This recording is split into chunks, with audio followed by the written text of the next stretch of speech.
When I was 17, I quoted Zora Neale Hurston's How It Feels to Be Colored Me in my college application essay. The line that spoke to me stated simply, I am not tragically colored. There is no sorrow dammed up in my soul nor lurking behind my eyes. I do not mind at all. At 17, I had no idea what life would bring, but Zora's sentiment articulated so beautifully how I felt as a daughter of immigrants then and now. Nothing about me was or is tragic.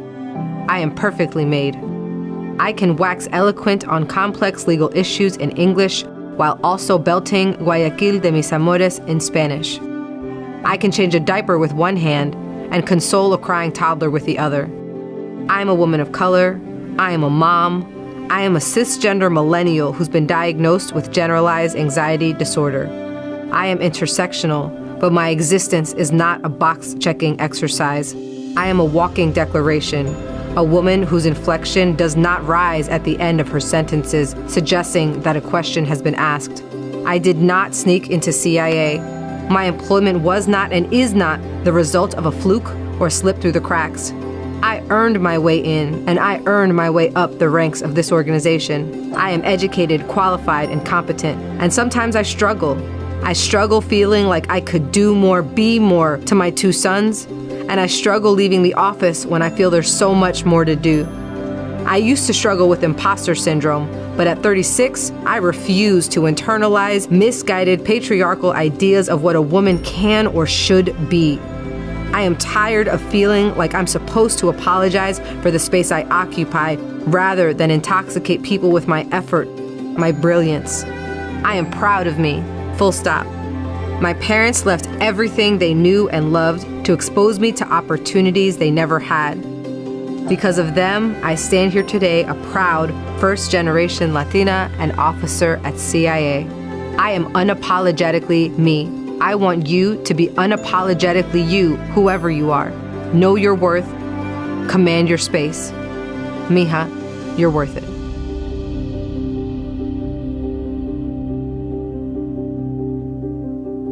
Welcome to the Beau Show.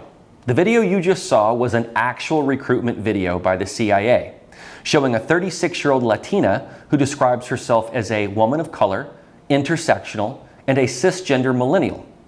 She says she used to struggle with imposter syndrome, but at 36, she refused to internalize misguided patriarchal ideas of what a woman can or should be.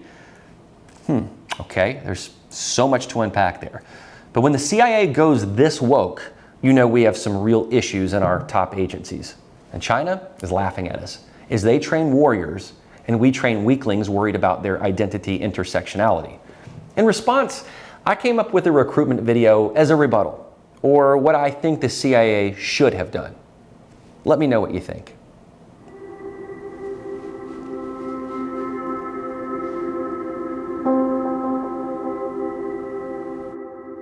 When I was 17, I quoted Abraham Lincoln in my senior year speech, as Lincoln had been defeated an immeasurable amount of times and had experienced incredible personal loss. But he persevered to become one of our nation's greatest presidents. For my college application to a top 25 school, my own guidance counselor was pessimistic about my chances to be accepted. But remembering Lincoln, I persisted, and I was accepted. I was a son of the middle class, trying to compete with the upper class privileged, and also competing against other ethnicities who might not have performed as well in school. Nevertheless, I never let anyone define me. Nothing about me was or is tragic, in spite of what society today has told me. Gillette told me that my masculinity was toxic and that I should be ashamed of it, but I never believed them. I can present eloquent analysis of current issues and listen to others' differing opinions respectfully, while also singing in languages such as Spanish, Italian, French, and German.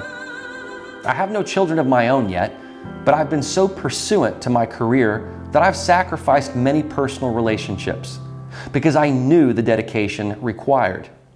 I'm a son and descendant of Irish and Scottish immigrants, for which I am proud. I am heterosexual, but I don't think that is either superior or inferior to other orientations. I find it irrelevant, in fact. I find my work ethic to be far more important. I'm a millennial, but lament the characteristics of my complacent generation, who don't understand hardship and are more interested in how many likes they got on Instagram today. I wasn't able to check any cool boxes on applications that might make mine rise to the top. I had to audition and be admitted via merit.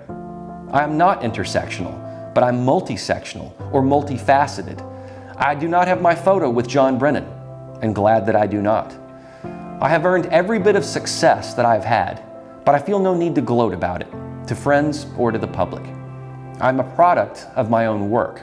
I struggle like every other person I know struggles, with life, career, balancing the two, personal loss, and finding peace and prosperity. I don't believe in the tyranny of the patriarchy that has become so trendy to talk about. Some prefer traditional gender roles and others do not. I believe it's a free country and we can think what we want to think without having to have class, race, and gender wars. I get to define myself, not anyone else. I'm tired, like many others, of being forced to feel guilty for my race, my gender, or my political preferences, all of which have been demonized by the far left and popular culture, as if we are a stain on American culture meant to be relegated to apologies. I personally would rather intoxicate you with freedom of thought and respectful discourse rather than critical race theory and woke postmodernism. I'm proud of me, but there's no need to brag. Full stop. My parents gave me the best they could and made sacrifices so that I could have this opportunity today. My father and grandparents look down on me from heaven, and I hope I make them proud. I don't know what generation American I am, but I'm not a hyphenated American. I am just American. So if you want me to be unapologetically me, then let me be. Stop using wokeism to justify division and preferred group identities. You are worth it, just like I am. And if you want to join the CIA or any other agency, I hope you put America first, because we need the best and brightest, not the wokest.